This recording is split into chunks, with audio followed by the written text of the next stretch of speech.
Buenos días, buenas tardes, buenas noches. En este video vamos a hacer un breve análisis de lo que fue el muy buen triunfo de River 2-0 contra Millonarios de Colombia en una nueva victoria del equipo conducido por Martín de Michelis. Es la segunda consecutiva, luego de la que había conseguido el martes pasado ante Rayados de Monterrey. Ahora le tocó el turno de vencer al equipo colombiano. Si bien es cierto que quizás no se vio el mejor juego en cuanto a lo colectivo, y eso es lógico teniendo en cuenta que el ciclo del nuevo entrenador recién comienza y que hay que compararlo inevitablemente con el mejor ciclo de toda la historia de River, que es el de Marcelo Gallardo. Por lo menos están viendo buenas cosas dentro del terreno. Se ve un River que claramente prioriza lo ofensivo, pero sin descuidar en ningún momento todo lo que tiene que ver con la materia defensiva. No es por nada que en los 270 minutos que ha jugado el más grande en amistosos contra Unión La Calera, contra Rayados y ahora contra Millonarios, no le hayan convertido ni un solo tanto. Eso es muy positivo y además, con una nueva victoria, el equipo claramente va ganando en cuanto al anímico, más allá de que sean partidos amistosos y que no valgan absolutamente para nada en relación a lo que va a ser después la competencia oficial. Todo sirve, buen triunfo. En este video voy a estar analizando todo el compromiso. ¡Empecemos! Vamos a comenzar analizando un poco la formación de River y la actuación de cada uno de los intérpretes en este compromiso ante Millonarios de Colombia. El arquero fue Franco Armani, que volvió a atajar después de casi 3 meses. El último compromiso en el cual estuvo defendiendo el arco más grande del mundo fue por la última jornada de la Liga Profesional pasada, cuando River derrotó 2-1 a Racing en Avellaneda. Y claramente no decepcionó. El campeón del mundo con la selección argentina tuvo un encuentro verdaderamente muy pero muy bueno, y en las dos oportunidades en las cuales tuvo que aparecer para salvar al equipo se hizo presente y mantuvo el arco en cero, como así lo requiere un arquero que tenga que defender el arco más importante del planeta. La línea de 4 defensores estuvo conformada por Robert Rojas como lateral derecho, de aceptable actuación. Volvió a jugar de titular después de mucho tiempo y completó 80 minutos por primera vez desde que se rompió en aquel entonces, a principios de abril, la tibia y el peroné, que lo mantuvo por mucho tiempo fuera de las canchas. Martín de Michelis rescató su regreso a las canchas teniendo en cuenta, como dije, el gran tiempo de inactividad. La pareja de centrales fue Emanuel Bamana y Peña Viafore. Peña jugó de primer marcador central y sintió también, a mi entender, un poco la inactividad porque tuvo algunos cruces a destiempo. De hecho, se fue expulsado en el segundo tiempo. Si bien no todo es responsabilidad de él, la realidad es que no tuvo el mejor partido en cuanto a la marca, en cuanto a la salida del balón. Es un futbolista que juega muy pero muy claro, más allá de alguna que otra pérdida. Es un central que puede jugar de mediocampista. En su momento se había hablado de que Michelis lo prefería más en la mitad de la cancha. Veremos en definitiva en qué posición lo termina utilizando. Y Bamana fue un jugador esencial en la defensa, con cierres salvadores, con cruces muy importantes. Ojalá que su rodilla no lo afecte mucho. Y el lateral izquierdo fue Elías Gómez, que no sabemos si va a continuar en River porque lo está buscando Racing, además de que a los últimos días el millonario confirmó a Enzo Díaz como refuerzo. Sin embargo, Elías Gómez terminó redondeando sobre todo un buen segundo tiempo. En el primero sufrió un poco la espalda, como le ha pasado durante todo el 2022, pero en el complemento logró culminar algunas jugadas en ofensiva que terminaron con peligro para el ataque del millonario. En la mitad de la cancha jugó Zuculini, muy importante más en ataque que en defensa, porque en el área rival es muy difícil marcarlo. De hecho, provocó el cabezazo previo al 1-0 de Mamana, y con anterioridad también había cabeceado una vez en solitario. Lo acompañaron Santiago Simón, que no tuvo unos buenos minutos, la realidad es que fue de lo más flojo de River, junto con Tomás Castro Ponce, que tampoco tuvo el mejor de los niveles. Fue un jugador que lamentablemente no pudo conectarse con los delanteros, y a su vez tampoco ni Castro Ponce ni Simón lograron ayudar a Zuculini en la recuperación. En muchas oportunidades, sobre todo en la primera etapa, el mediocampista central de River quedaba solo, y es por eso que la defensa quedaba un tanto abierta, y eso permitía los ataques directos del conjunto colombiano. En la delantera jugaron Ezequiel Barco, uno de los mejores de River en el tiempo que estuvo dentro del campo de juego. Es verdad que tuvo algunas desatenciones y le quitaron la pelota en algunas oportunidades fácilmente, pero también era el más claro del equipo. Habilitó en una oportunidad a Flavián Londoño Bedoya, dejándolo cara a cara con el arquero, y en otras jugadas posteriores también combinó muy bien con el resto de los atacantes como para hilvanar jugadas de gol. Los dos delanteros terminaron siendo Flavián Londoño Bedoya y Lucas Beltrán. El primero de ellos tuvo una situación muy pero muy clara con asistencia de Barco que definió muy mal, y después un remate de media distancia que provocó él luego de tirar un muy lindo caño que se fue muy cerca. Por el lado de Beltrán fue más peleador que goleador en esta oportunidad, luchó mucho para recuperar los balones, pero en ninguna oportunidad pudo tener una ocasión clara como para convertir. ¿Quiénes ingresaron en la segunda parte? Claramente el mejor ingreso de todos fue el de José Paradela, que jugó los segundos 45 minutos en un muy buen nivel, recostado sobre el costado derecho del ataque, provocó varias situaciones de gol, tuvo un muy buen inicio sobre todo del complemento, y además cada vez que le tocó decidir a la hora de pasar la pelota lo hizo con criterio y con bastante seguridad. Después ingresaron Franco Alfonso, de correcto ingreso, aunque también tiene responsabilidad en la expulsión de Peña. Entró Rodrigo Aliendro, otro que no falló. Leandro González Pires también ingresó unos minutos, esta vez no provocó ningún error como sí lo había hecho en el partido contra Millonarios. También entró Miguel Ángel Borja, que terminó convirtiendo el segundo gol luego de un penal que le provocaron él mismo. Y también otro que entró fue Pablo Solari, que si bien es cierto no jugó con un nivel tan flojo como contra Rayados el pasado martes, todavía no logra encontrarse con su mejor versión, aquella que vimos en los primeros compromisos del ex Colo-Colo con la camiseta de River. En definitiva, Martín de Michelis usó bastantes jugadores y ya aclaró que para el próximo partido del martes frente a Vasco da Gama de Brasil van a jugar de titulares Milton Casco, Enzo Pérez y Nacho Fernández. Falta confirmar todavía quiénes serán los 8 futbolistas, pero el entrenador planea una nueva rotación.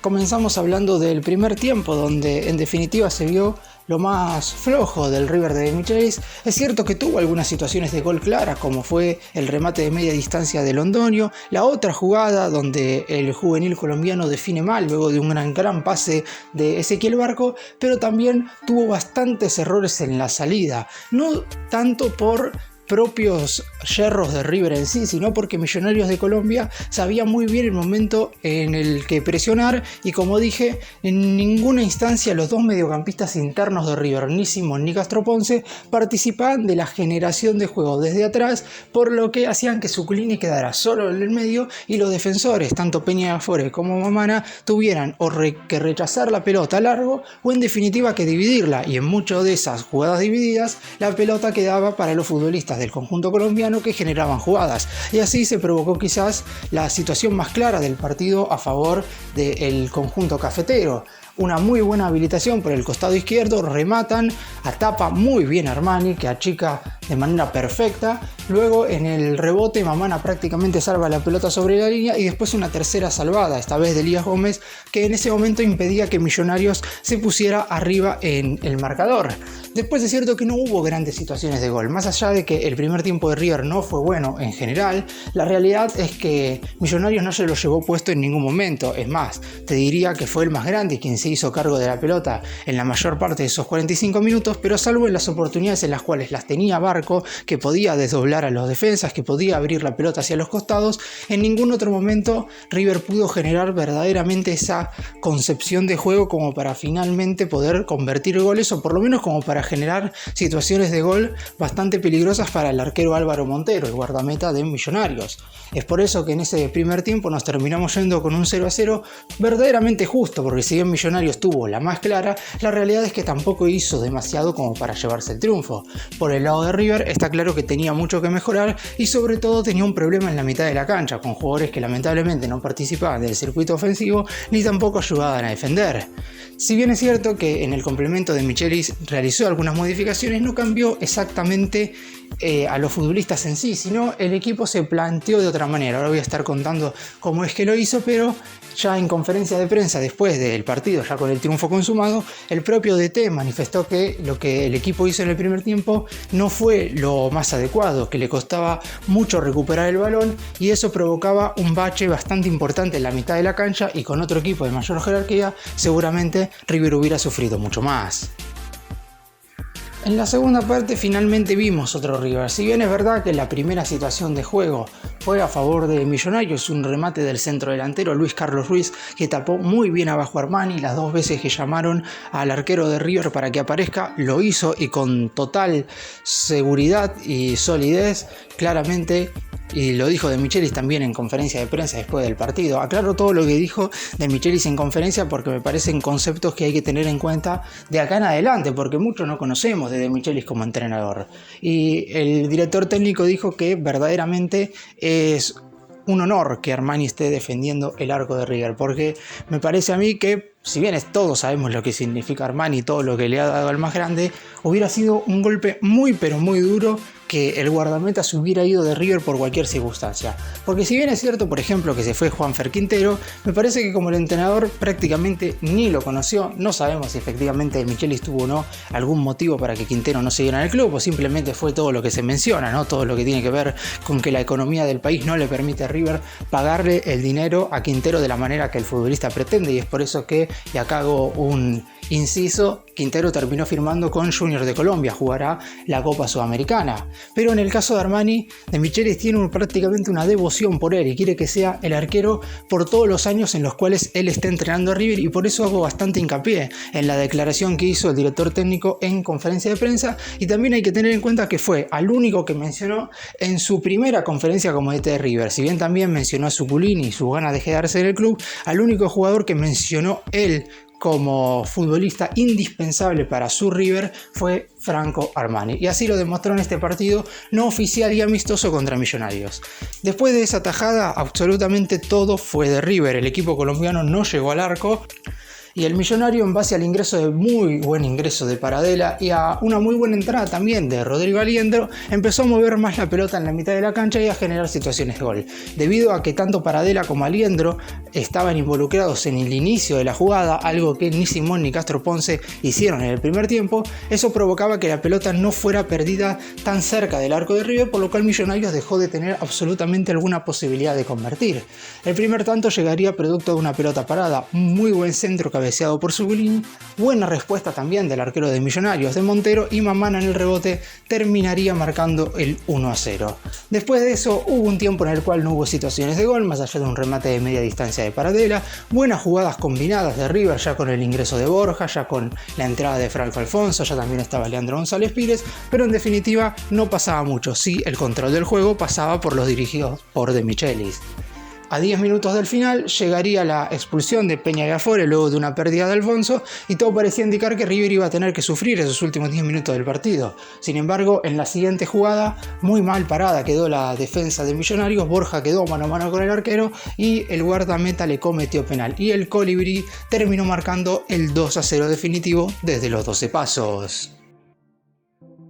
Para cerrar, voy a hacer hincapié en 5 jugadores que lamentablemente no se encuentran en buenas condiciones físicas y todavía no han podido sumar ni un solo minuto en estos amistosos de pretemporada. Veremos si puede alguno de estos jugar el partido contra Vasco da Gama el próximo martes, más allá de que De Michelis avisó en conferencia de prensa que va a haber algunos futbolistas que no van a estar disponibles para el primer partido de River en la Liga Profesional el 28 de enero a las 21:30 contra Central Córdoba en Santiago del Estero.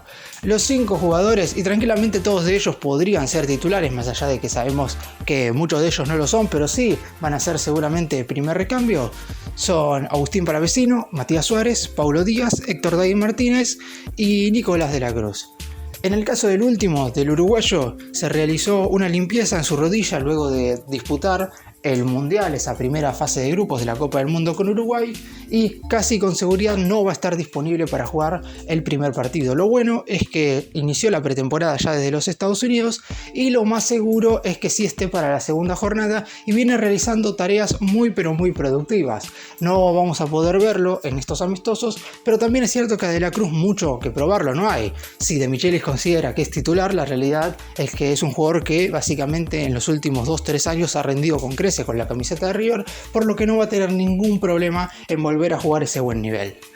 En el caso de Agustín Palavecino, tuvo una molestia muscular 2 días antes del partido contra Rayados de Monterrey, y el entrenador no quiere arriesgarlo de ninguna manera porque en su momento era parte del equipo titular para el director técnico, y es por eso que no pretendería ponerlo en juego en estos compromisos amistosos. Estaría para el debut frente a Central Córdoba, pero no hay que decir absolutamente nada, porque si bien es cierto que cuando le realizaron los estudios no hubo lesión muscular, llama la atención que no se esté entrenando con normalidad con el resto de sus compañeros, por lo que yo no quiero descartar nada. El plantel está en los Estados Unidos y claramente es más complicado saber si efectivamente tiene o no una lesión muscular, pero en definitiva, como llegaría para el primer partido, no habría inconvenientes si está o no desgarrado. El caso de Pablo Díaz es un poco más problemático porque en definitiva se realizó una artroscopía para realizarse una limpieza en una de sus rodillas. No es lo mismo que de la Cruz, lo de Pablo Díaz es un poco más intenso, pero aún así, teniendo en cuenta que esto lo hizo hace aproximadamente un mes, debería estar a disposición para el primer partido sin ningún tipo de inconveniente. Y Pablo Díaz, casi con seguridad, en caso de estar bien, podría llegar a ser titular en aquel partido en Santiago del Estero. En el caso de Héctor David Martínez, jugó, recordemos, el encuentro contra Unión La Calera. Jugó el primer tiempo frente al conjunto chileno antes de Navidad en la provincia de San Luis, en lo que fue el primer encuentro de Martín de Michelis como director técnico de la banda. Lamentablemente arrastra una tendinitis que no le permite entrenarse a la par de sus compañeros. Y la lesión de Martínez puede ser la más perjudicial para todas o la más sencilla de recuperar, porque dependerá exclusivamente del día a día del futbolista. A lo mejor mañana ya se siente bien y hasta puede estar disponible para el partido frente a Vasco da Gama, más allá de que De Michelis no pretendería arriesgarlo de ninguna manera para el primer partido de la Liga Profesional, y pasa algo parecido, puede estar como no, todo depende del día a día de cómo se entrene. Y en el caso de Matías Suárez quizás es el más llamativo de todos, porque Suárez no tiene ninguna lesión, no tiene ninguna molestia, pero la realidad es que le está costando muchísimo desde lo físico esta pretemporada. No puede terminar al mismo ritmo que sus compañeros y desde el cuerpo técnico lo notan y mucho. Es verdad que aunque no pueda hacer todos los trabajos a la par de sus compañeros, si no tiene lesión ni ninguna molestia, no debería haber ningún inconveniente como para que Suárez por lo menos esté los últimos 20 o 30 minutos de cada uno de los partidos. Todos sabemos de la jerarquía del cordobés y de todo lo que puede llegar a darle a River, y es por eso que para mí sería bastante raro que De Michelis no lo utilice, más allá de no poder terminar los entrenamientos. En su momento, por ejemplo, a Maidana también le costaba mucho por un problema que tenía en su rodilla terminar las prácticas, pero Gallardo en cada uno de los partidos importantes lo utilizaba. En el caso de Suárez ni siquiera tiene que utilizarlo como titular, tan solo son unos 20 o 30 minutos en caso de que el equipo lo necesite. Bueno, para hablar un poco ahora y terminar de lo que viene en la vida de River, el próximo martes desde las 21:30 estará enfrentándose a Vasco da Gama de Brasil, también en Florida, en lo que será el último amistoso de pretemporada de este equipo dirigido por Martín de Michelis, y el miércoles emprenderán su regreso a Buenos Aires. No se descarta que el próximo fin de semana, todavía falta de 7 días para lo que va a ser el debut oficial en la Liga Profesional, River juegue algún amistoso más en el River Camp en Ezeiza contra algún equipo acá del fútbol argentino que no tenga ningún partido amistoso pactado, por lo que no hay que dejar de lado que River podría jugar un cuarto amistoso ahora en esta parte de la pretemporada. Serían 5 si contamos el compromiso jugado contra Unión La Calera, y después sí, ya el 28 de enero se viene el gran debut. En el partido contra Vasco da Gama ya De Michelis anunció que van a jugar Casco, Enzo y Nacho, por lo que uno tiene que tener en cuenta que a lo mejor ya el entrenador tenga en mente poner al equipo que pretende que sea titular. Veremos en definitiva quiénes juegan como para ir deduciendo cuál será el 11 de Michelis en el primer partido oficial del año. Gracias por mirarnos, suscríbanse, nos vemos en el próximo vídeo.